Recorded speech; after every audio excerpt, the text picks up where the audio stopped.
So, A Quiet Place 2 has released this week, and I have had a chance to see the film and catch all the latest monster drama with the Abbott family. With the second entry in this series, there's things to unpack surrounding the plot, the ending, the monsters, their origins, and where we go from here. I'm going to be explaining all of this for A Quiet Place Part 2 in the aim to help you guys gather a greater sense of what happened and how the sequel has built on the first film. This analysis will also contain spoilers, so if you do happen to be someone who hasn't seen the film yet, then I would recommend watching this video after you've seen it. But if you want to keep up to date on any of my future content on upcoming films, TV shows, and the Quiet Place series, then don't forget to support this video by giving it a like rating, subscribing to the channel, and turning on your notifications. Also, feel free to check me out on Twitter, Facebook, Reddit, and Instagram at Cortex Videos,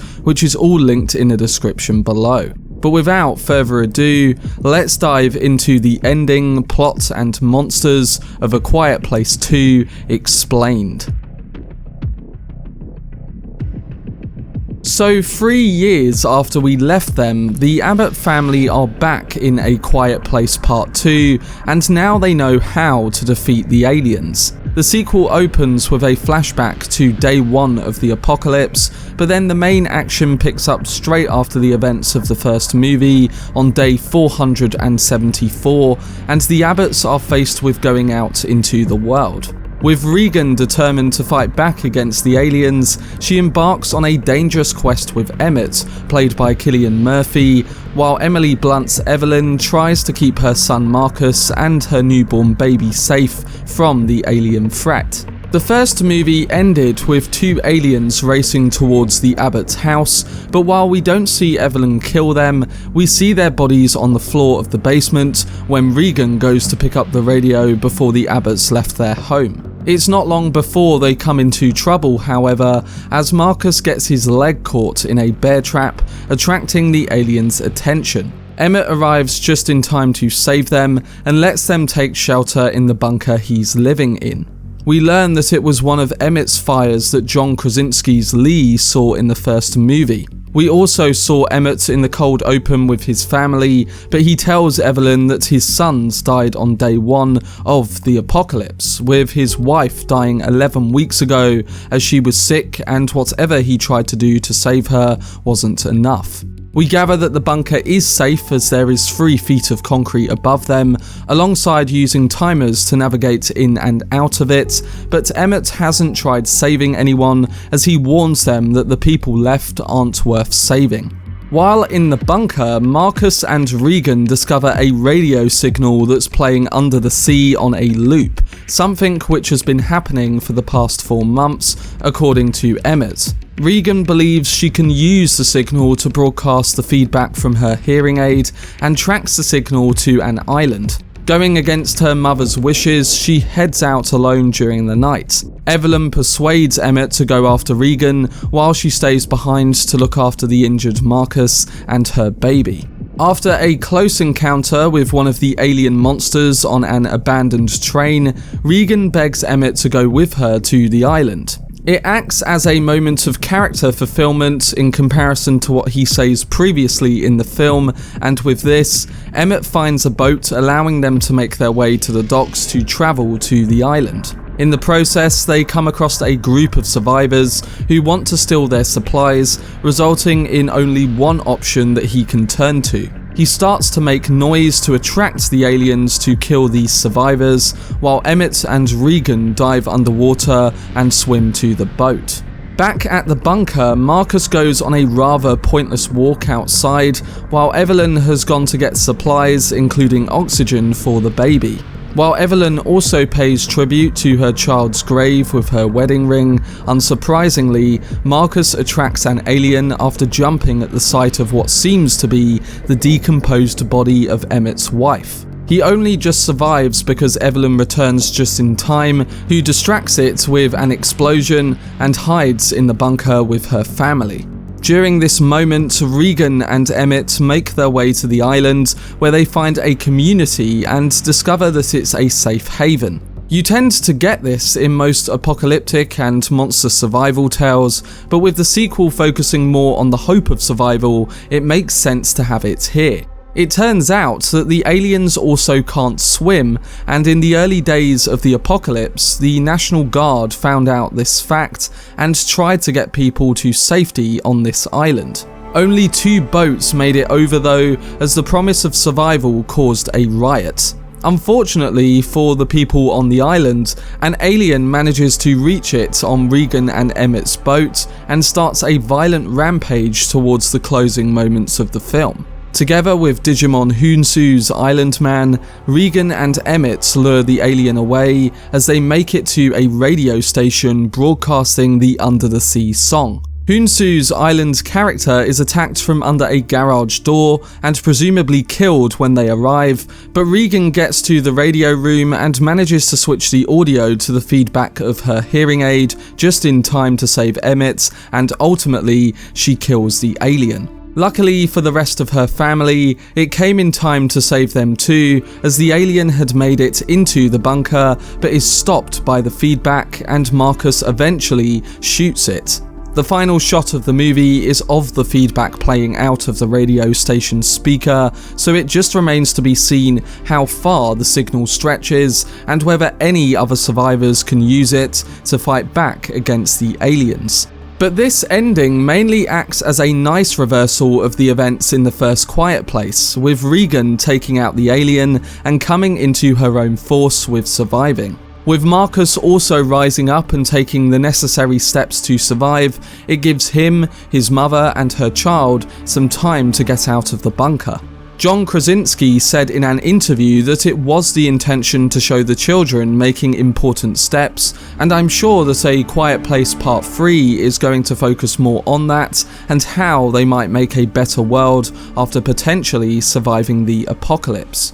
I hope we get to see the characters trying to reach out to more survivors like themselves, but as Emmett stated and saw before they got on the island, there are those that aren't worth saving. We'll have to see, but I did like the reversal of the events with Part 2's ending.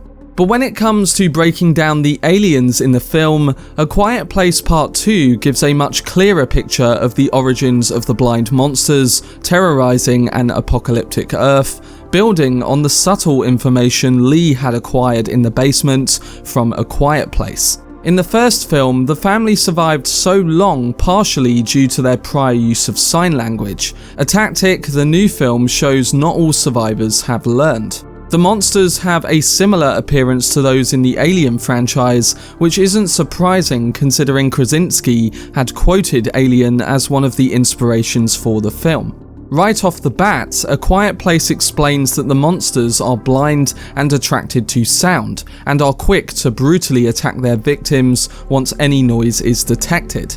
Certain weaknesses learned in the first 2 films are that running water distracts the monster's hearing aids projecting a high frequency pitch through contact with radios, speakers or microphones also weaken them, and they are unable to swim. They are also quite difficult to kill, typically only dying when their faces or brains are destroyed, like in your traditional zombie monster movie. A Quiet Place 2 also added that the monsters cannot be killed by fire, but will die if blasted in an explosion. The villain in any first horror movie is almost always a mysterious figure, typically intriguing audiences enough to warrant an origin story. Thankfully for A Quiet Place and its great ending, the sequel was able to include most of the monster's origins in its short opening sequence, which was discussed before. A few clues to the monsters were hinted at in the first film, but A Quiet Place 2 gives much more information on what they are and how they arrived on Earth. In the first film, the monsters have a curious appearance that's similar to the creatures in Alien, but the film doesn't exactly indicate what species or type of creation they fall under. A Quiet Place 2 confirms early on that the monsters are in fact aliens, and are later referred to as such. The idea is hinted at in the newspaper clippings that Lee has of meteors crashing down on Earth, but nothing specifically indicated that the meteor was the vehicle through which the monsters were transported. The alien nature of the monsters is confirmed in A Quiet Place 2 in the flashback scene to day 1 of the apocalypse, where Lee is walking through the store seen earlier in the first movie. The store's TV is broadcasting news about a mysterious giant meteor crashing in a foreign country, though the New England town reacts as if it were just a comet coming down in a faraway country that won't affect them. Minutes later, Lee and Emmett's son's baseball game is interrupted when everyone sees a meteor coming down their way, and the town begins to disperse from the unknown meteor that is about to crash, turning it into a frenzy when alien creatures begin attacking and killing the citizens. So adding up all of these signs, whichever alternate planet the aliens come from, it's likely to be very rocky and one which doesn't have much water. Maybe we will see this developed in the next film and learn more about their planets, but these hints do give us some context with which tools that the Abbott family can use to benefit their survival. In particular, the subtle clues indicate an introduction or solution to the issue connected to alternate worlds and space travel. Now, A Quiet Place 2 does readjust elements to fit in line with the alien origins confirmation, as Americans would have no knowledge of the aliens or a meteor until they see the live newscast on TV and the meteor itself coming down. So a newspaper story about an international crash wouldn't have had time to be printed and circulated before the chaos begun. Although the film does have these conflicting points and plot holes surrounding the aliens' arrival, I must say that like the first film, there's room to fill in more blanks and really flesh out certain narrative reveals that fans want to see. But it must be said that what has made both the Quiet Place films terrifyingly engaging is the little we know about the aliens, and how the small pieces of information are timed appropriately to still continue the mix of the unknown with figuring stuff out. It's made for the theatre experience, and watching the expansion of the story and the alien origins on the big screen has been great so far. We'll have to see how A Quiet Place Part 3 continues the story, characters and monsters, and I'm looking forward to seeing how John Krasinski will handle all of this going forward.